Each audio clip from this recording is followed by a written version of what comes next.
Mua lại đi, còn lại đi ạ. Đấy rồi.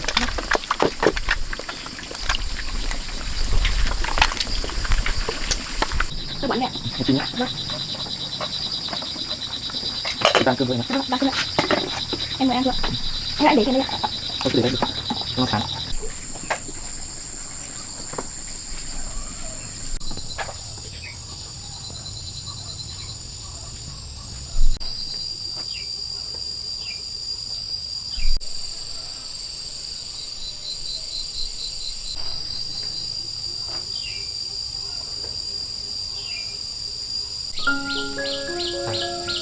Anh nghĩ là nếu cắt cỏ này bằng dao thì hơi lâu.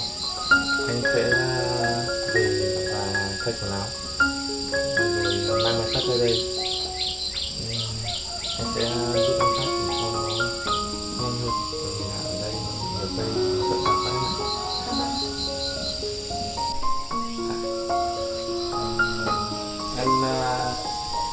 Em đợi anh một chút nhé. Anh sẽ vào qua nhà và lấy máy phát vào để phát cho nó nhanh.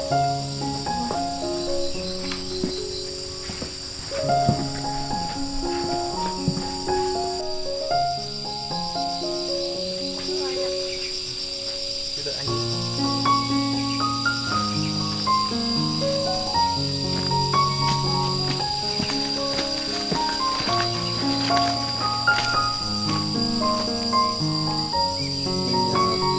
Sẽ về và lấy phát vào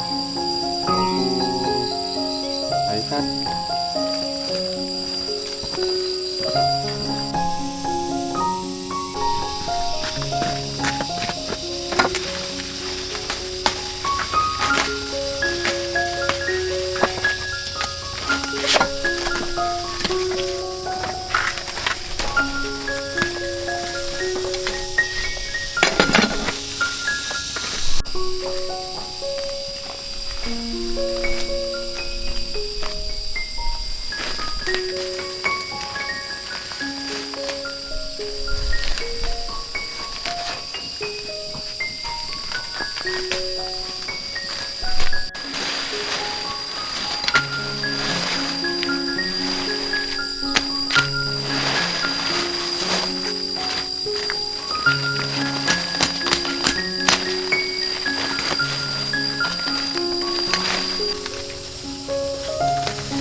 Anh Hùng, anh vào rồi ạ? Em Thủy Chiêu, em đang nhổ rồi. Dạ vâng, em đang nhổ cỏ đây rồi anh ạ. Thế để anh phát luôn để cố góc ngoài này cho nó quang ra. Dạ vâng ạ. Vậy anh cứ phát đằng này nhá, em nhổ cỏ đằng này ạ. Anh đi qua đã.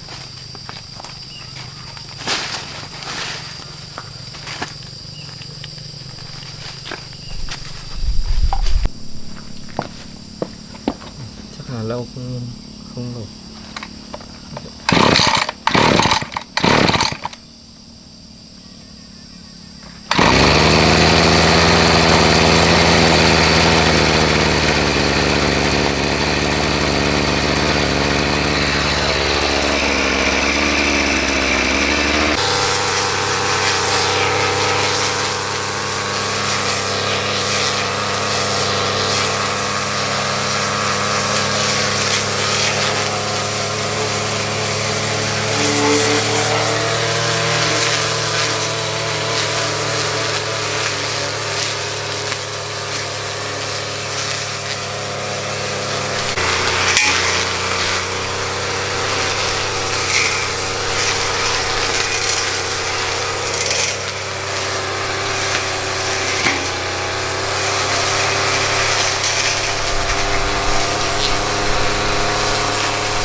cảm ơn nhé.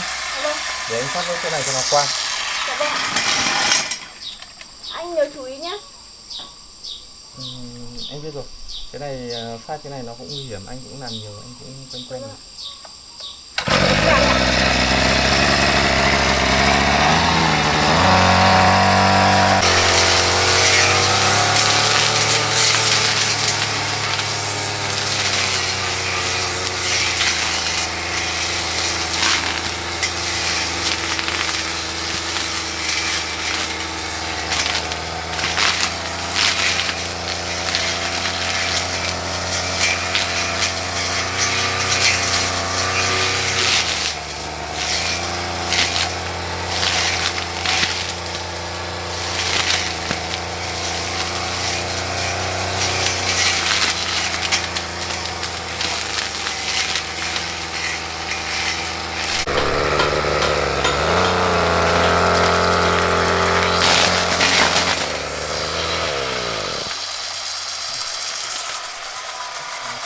Chắc mình vào uống nước. Anh Hùng ơi, chú Nắng lại đi nào nước đi ạ. Tự ra cái cỏ này.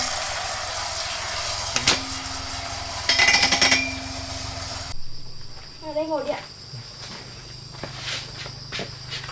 Từ nước cho anh.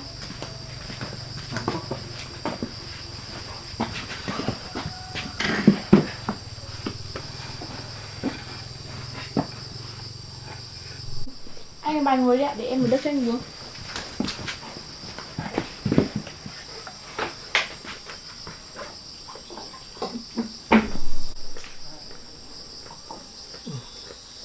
Mùa hè nóng thật, ăn một tí là toát hết mồ hôi.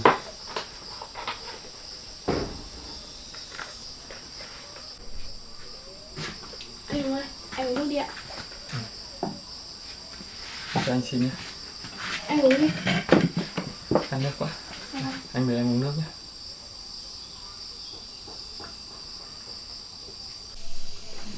Anh Hùng ơi, anh có mệt không ạ? Em thấy anh toát hết mồ hôi rồi. Cũng không mệt lắm cô ạ. Để em Bởi pha vì cho là anh. hôm nay trời nắng ấy, nên là hơi nóng cô ạ. Dạ vâng, trời hôm nay nóng quá anh ạ. Để anh tự quạt đi. Dạ vâng. Mát quá. Hôm nào anh sẽ sửa lại đường điện và sẽ quạt vào đây để quạt cho mát. Dạ vâng.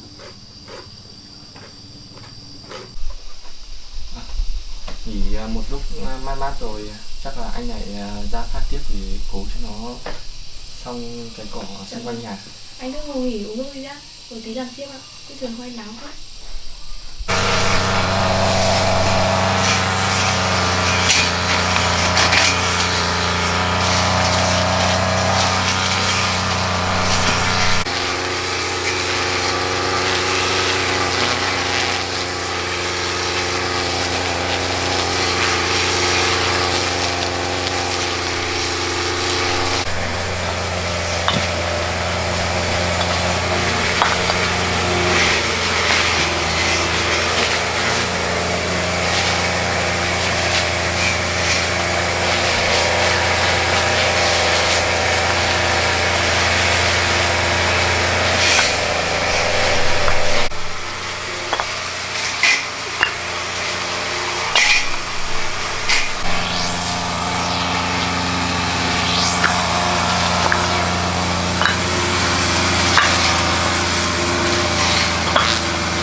làm thế lấy cào để cào rác này đi.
bờ này đấy.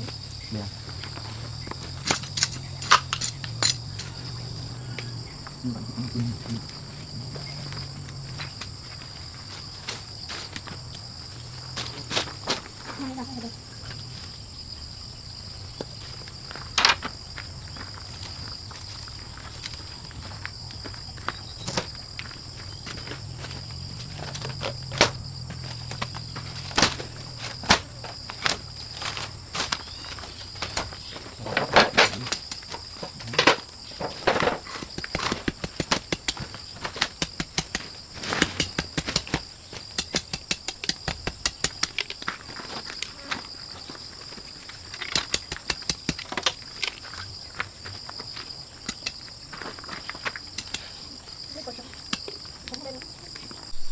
Anh ơi, phải đụng đâu đi ạ.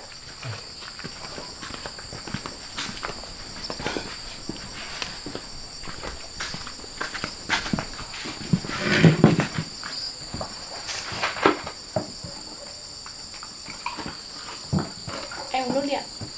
Cho anh xin nhé. Bây giờ cũng chiều chiều sắp muộn muộn rồi nhỉ em. Dạ vâng. Giờ đúng còn chiều rồi anh ạ.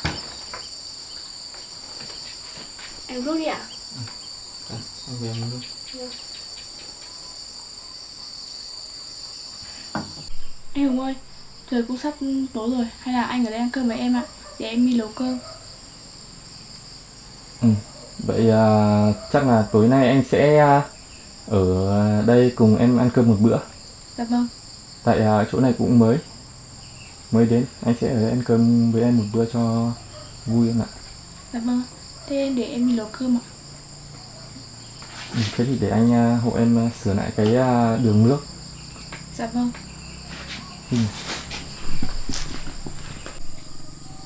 Để em đi làm bếp nấu cơm ạ. Nhưng mà bây giờ anh cứ lên đây để sửa lại cái đường nước này đã, chắc em phải đi lấy 1-2 cái củi về mà. Dạ vâng, chắc em đi lấy củi anh ạ.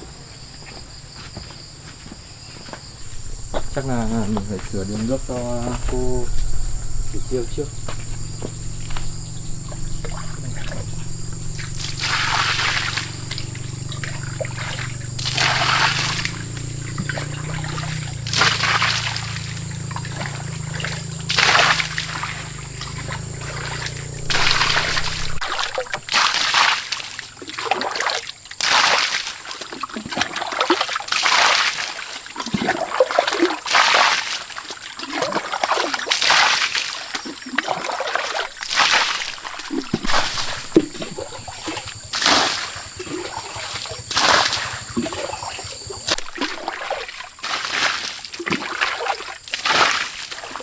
Cát sạch để rửa thế nào thì mình nên sửa đường nước mới cho cô Thủy Tiêu.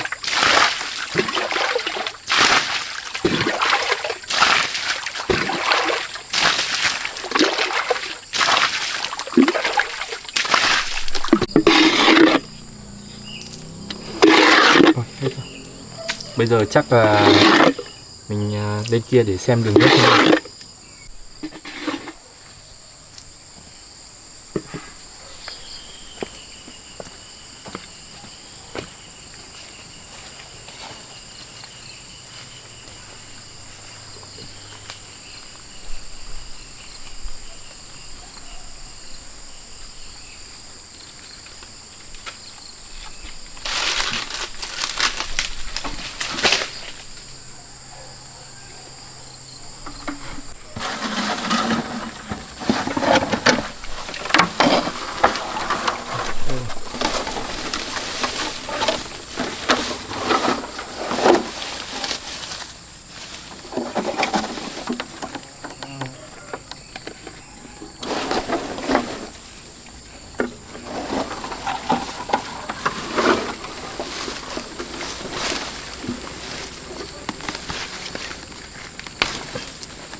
nước kết thúc.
Em lấy củi ở đâu vậy? À, anh lấy ở đằng trên này ạ. Nước về để anh. Nước về rồi. Nước bên trong quá ạ. À, từ chiều này. Dạ. Em ở nhà nấu cơm nhá. Để anh chạy ra quán mua một chút thức ăn về rồi nấu lên hai anh em mình cùng ăn. Dạ vâng ạ. Thế cũng được.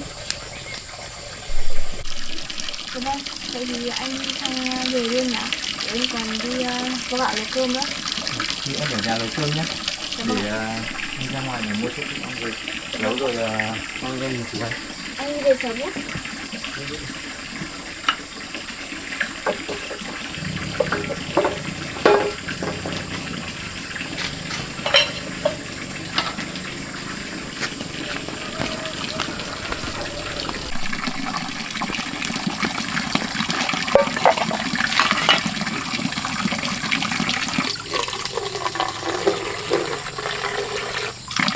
Cái này mình trong đó.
Thế ta từ từ mình thổi lên.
phải đi về nhanh nhanh để còn hộ em Thủy Chiêu nấu cơm.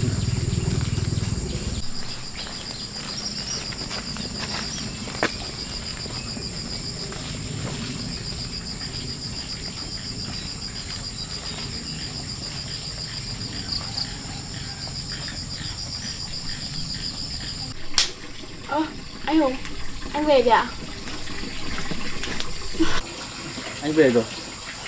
Anh có mua một ít thức ăn với lại mấy quả mận. Thế để em nấu luôn ạ. Thì anh hộ em.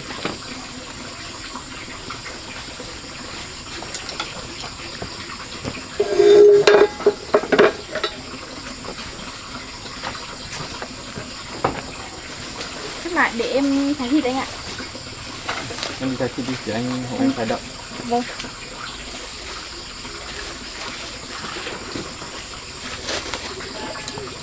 Em sẽ để đi rửa thịt trước đã.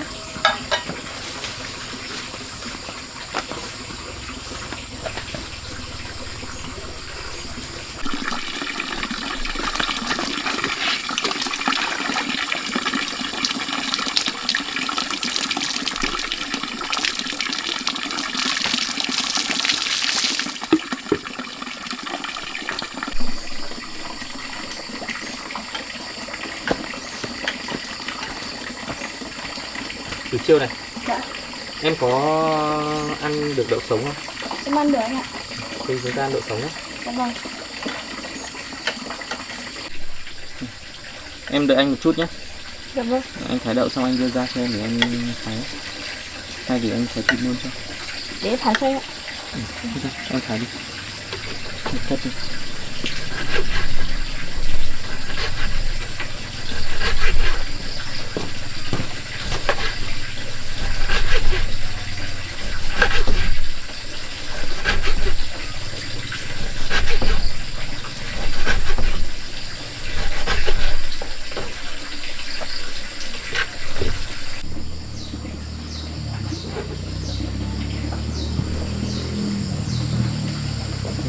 Sẵn đây.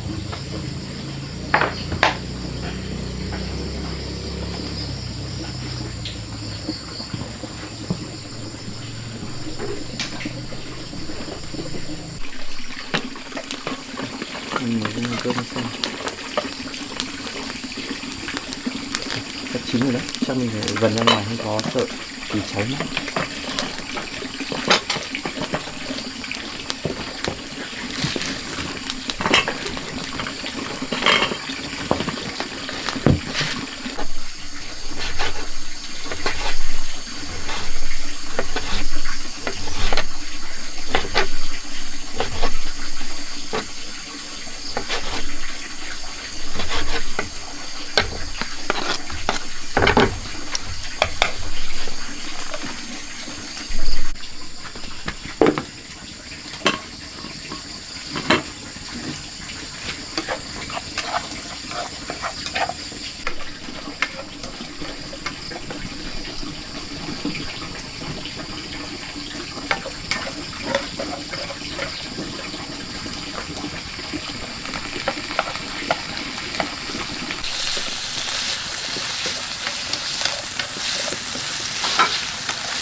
Anh Hùng này, thế là anh xào thịt cho em đi ạ, để em đi rửa rau cho. Em để anh xào thịt.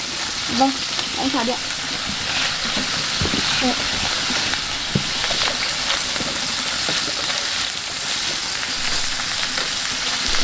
Anh Hùng ơi, anh đặt thịt cho em với nhá, để em đi rửa rau ạ. Em rửa rau. Dạ vâng.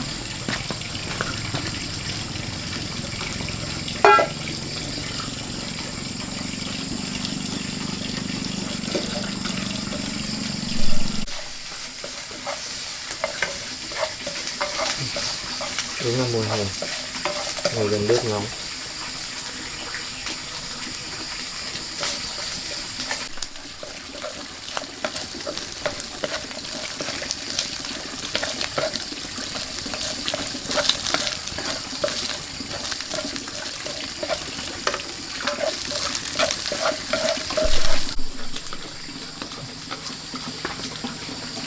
Em ơi, thịt chín rồi đấy.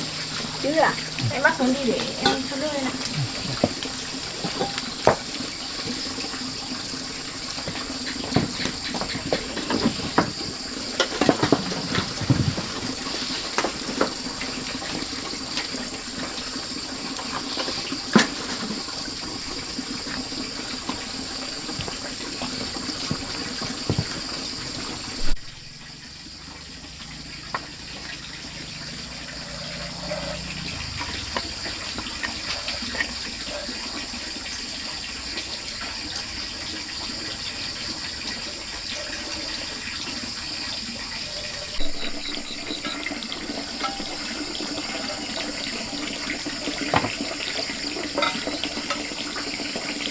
Thì được rồi anh. Thì được rồi.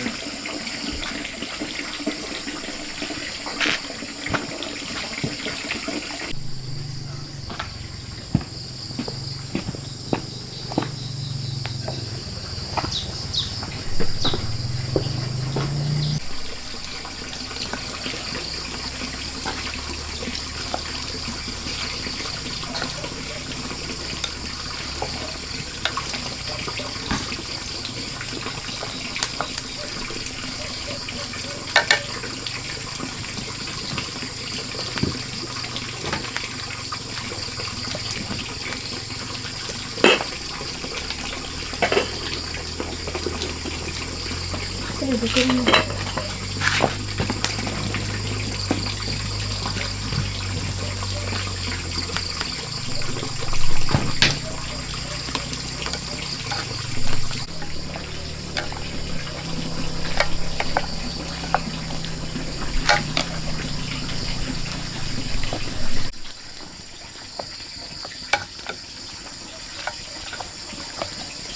Chắc là rau cũng được rồi, thì mình bắc xuống. Chắc là rau cũng chín rồi, mình phải bắc ra để còn rán trứng nữa.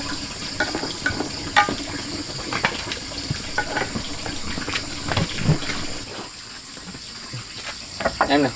Dạ. Rau chín rồi. Dạ vâng. Thế thì để anh rán trứng nhé. Dạ vâng, để anh làm thử nghiệm. Để em vớt ra.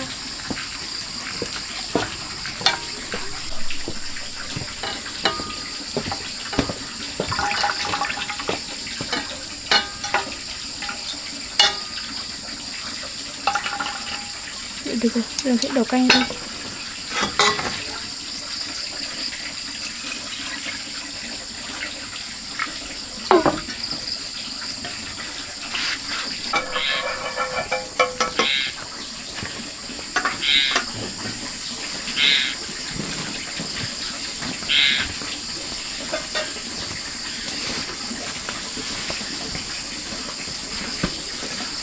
Chắc có một trứng thôi anh ạ.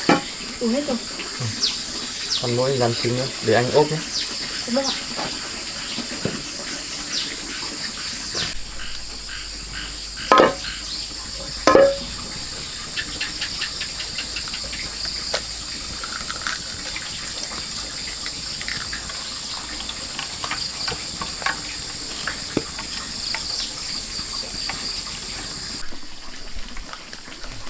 Anh ơi, lại mình thêm quả nước này đi ạ.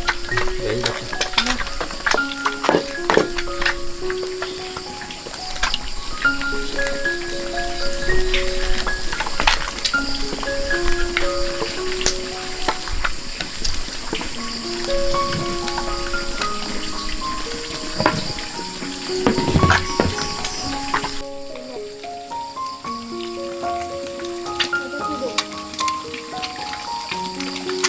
Anh thấy trời tối nhanh quá em ạ.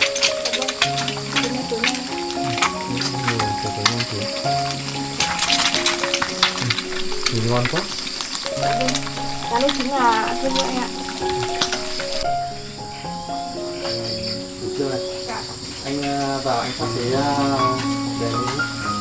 Em Hồng ơi, ở trong cái khu của em có cái điện thoại anh đi xem ạ. Anh có điện thoại ạ?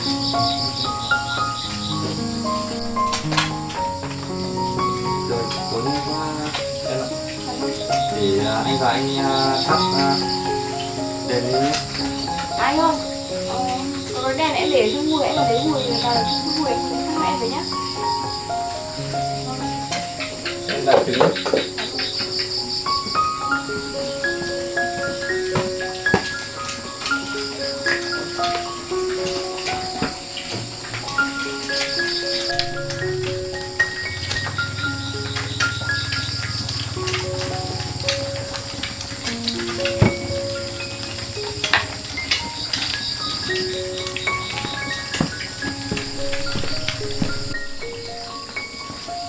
Mình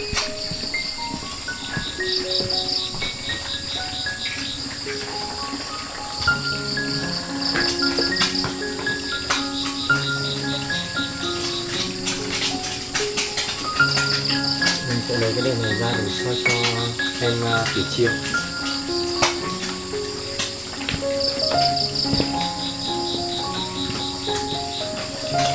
Anh không cần đâu ạ, em cũng xong rồi.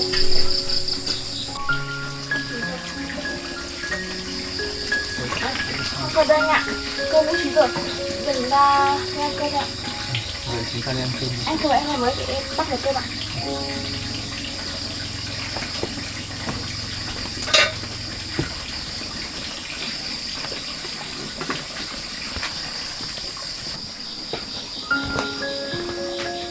Để em về băn, để cả băn đũa.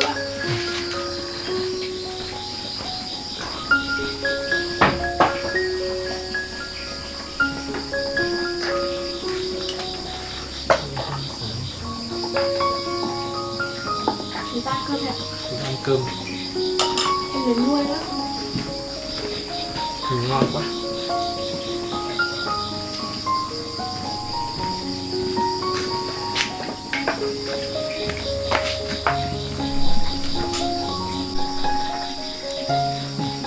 Ngon quá.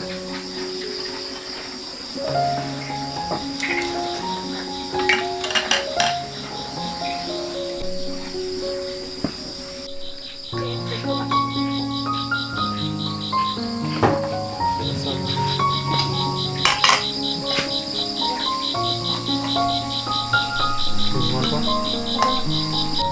Tôi bỏ anh nè. Em xin nhé. Vâng.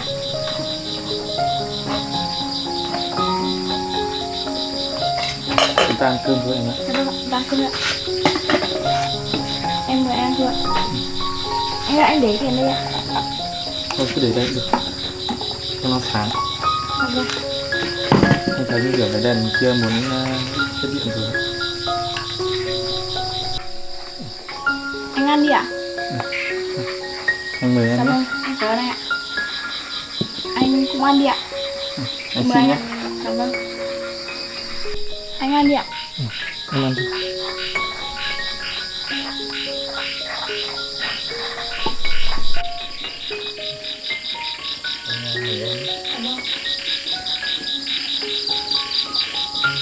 Dạ vâng.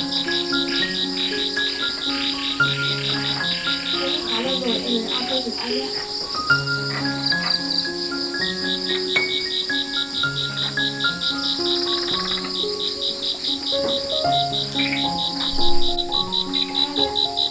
Ăn nhiều vào nhé. Dạ vâng.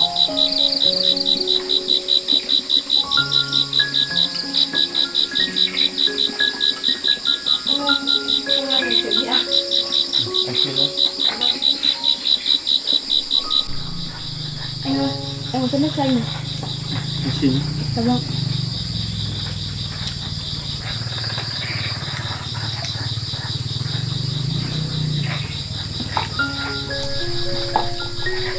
Anh ăn nhiều vào nhé.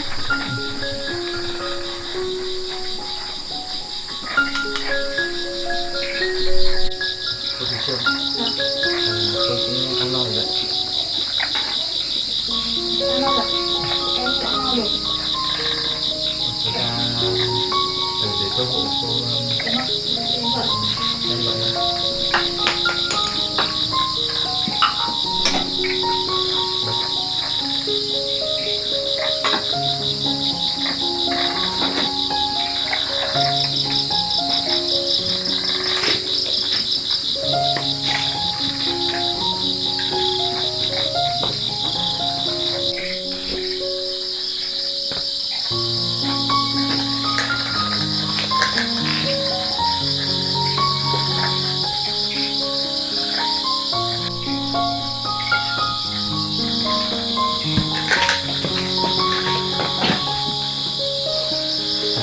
Buổi trưa này. Bây giờ trời cũng muộn rồi. Chắc là anh phải về thôi. Anh về nhà thôi. Anh về bây giờ ạ? Anh về rồi mai làm sao? Dạ vâng, hôm nay em có hộ em ở đây thoát cái này ạ. Không có gì đâu. Em cứ yên tâm ngủ ở đây nhé. Em cho anh.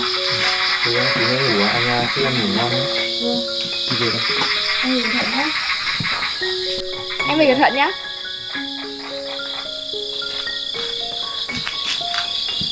Anh Hùng cũng về rồi. Hôm nay mình phải đi tắm thôi. Còn đi ngủ nữa, sáng mai còn phải đi làm sớm.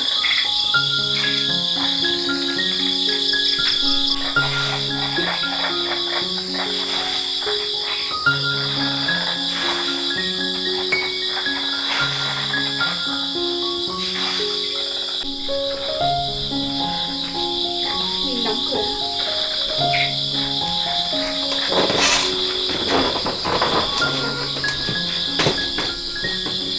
Chắc là tối nay mình sẽ để đồ đi ngủ.